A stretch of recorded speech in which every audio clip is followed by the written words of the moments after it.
This is the Africa the world seems to forget. In remote eastern Uganda, Hadija Babire is raising 10 children whose parents have died from HIV/AIDS. This tiny toddler is almost 3 years old. His brother lies helplessly on the ground, unable to walk or talk.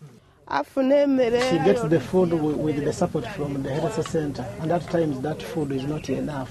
So it gets finished when the date to go back has not arrived. So during that period of time, the child starves. 2 devastating hailstorms tore through the town of Namatumba in May, flattening homes and razing crops. I had 2 acres of rice, 3 acres of cassava, 3 acres of maize, 1 acre of nuts, coffee and banana plants, and everything was destroyed. Those who've worked the land for generations say the scale of this disaster was unprecedented. There has been a drastic climate change in Uganda. Farmers say the rains come at the wrong time or don't come at all. As a result, more than 17 million people suffer from hunger.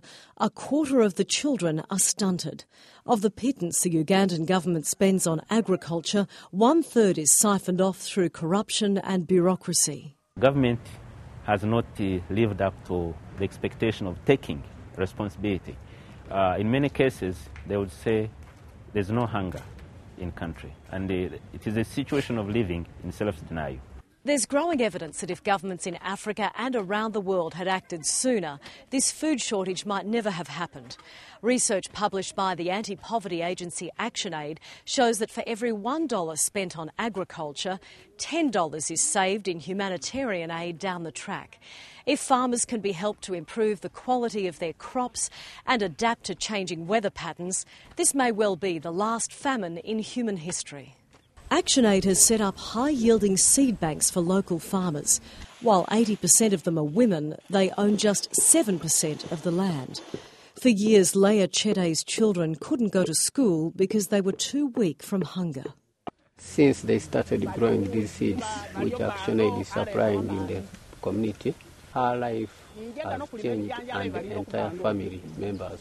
When they went on growing those crops, the issue of nutrition changed because their children are healthy and they are bright.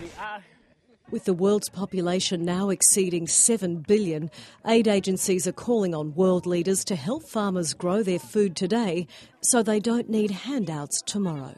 Tracy Spicer, Sky News, Uganda.